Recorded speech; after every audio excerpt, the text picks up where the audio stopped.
Here's a step-by-step tutorial on how to create these incredibly large, incredibly detailed image transfers using a Gelli Plate. Hi, I'm Jessica Russo-Scher. I'm an artist and an art teacher, and this is a deep dive on how to do a huge gel plate image transfer with a Gelli Plate. Let's open it. Here we go.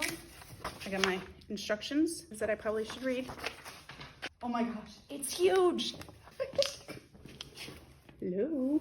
You ready? Oh, I'm shaking. I'm nervous. Oh my God, it's heavy. It is so heavy. Okay, I gotta be careful. This is, oh, I gotta be careful. Okay. Oh my God.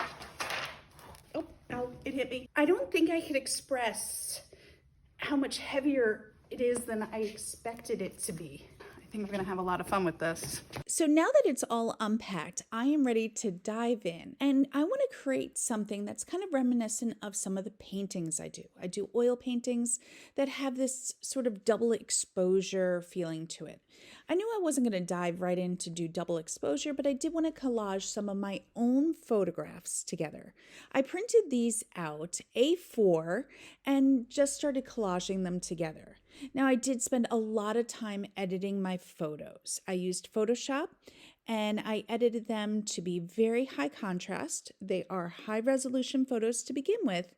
And then I transformed them into halftone. I have another video on all of the details of how to transform a photo into halftone. But basically it allows little tiny dots to be on the photos where the acrylic paint repels off of the toner. Again, these need to be laser prints. This works with laser prints. There's something in the toner, a bit of plastic, that helps the acrylic paint resist. I also print out my photos CMYK because it lays a little bit more toner down on each printout, which just makes the process go a little bit better. I am laying out a very thin layer with a brayer of acrylic paint. It is super important that this layer is nice and thin. And then I take my laser prints that are just lightly taped together with masking tape, and I gently press down on the plate. At this point, I don't know how well it's going to transfer, so I want to keep my pressure quite light. And then I can always give a sneak peek to see if it needs a little bit more pressure. Sometimes I'll even roll a brayer over the paper at this point, but I don't want to apply too much pressure. Now, when I start peeling it back, I'm shocked that it's actually doesn't need any more pressure at all. And I have to be careful where I attach them together to get the next layer of collaged photos to pick up off of it. Now, when you do this, you are going to end up with lines and bits of artifacts from the collaged images. That didn't bother me. I kind of liked playing around with that. But if you're working this large, you may want to get a laser print printed at a place that can do this the size that you want, if that's an issue. Overall, I'm really happy with the way that it came out, but I do want to go in with a tiny bit of tape and pull out some small artifacts I didn't like and go in with some just black acrylic paint, the same paint that I used for the transfer, and touch up a few bits that didn't transfer quite as well.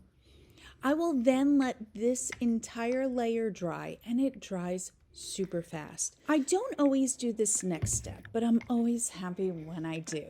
I am applying a thin layer of a satin gel medium on top of the entire plate. What this does is it just allows another surface of acrylic to have the next layer of acrylic paint fully adhere to. Now, you should let this layer fully dry before you paint on it. And when it dries transparent. I did not let it dry fully because I wanted to start painting. Full disclosure. Now, what I'm doing is reverse image painting. It's kind of it's like painting on a window. You need to think about whatever you put down first will be the thing that is seen most. You're painting backwards. It's an opposite process than if you're working on a regular painting where the first layer and then you build up more layers on top. We do build up more layers on top, but these are layers that will be behind. So the first layers are incredibly important, and the following layers fill in little gaps.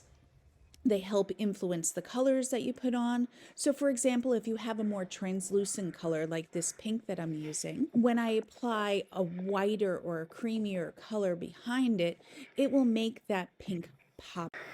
Now that all my layers have fully dried, I go in with yet another layer of gel medium. Now you could use just a layer of acrylic paint to do this transfer layer, but I am choosing to use gel medium because I don't want another color to influence the colors that I've already laid down. I apply this with the brayer and then I cover it with a piece of stronger paper. This is a hot press. It should be Bristol, but I was all out of Bristol this large. So I don't have the video of it drying because that's really boring. But basically I weighted it down and once I felt like it was ready, I started pulling it up. It did stick in a couple little places, but overall it was a good pull. I then went in with a little bit of acrylic paint to touch up and to add a bit more detail and contrast to the overall image. And in the end, this is what I have. Now, let me tell you a little bit about these people and the overall image. They were sitting outside a small market in a smaller town in France, and I photographed them just sitting there dressed all with their high-heeled sneakers and just, done up. And I loved them.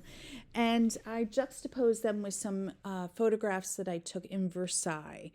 And I just felt like they should be more in Versailles. So that's where these images came together, and I really like playing with the juxtaposition of images, as you can see in my paintings as well.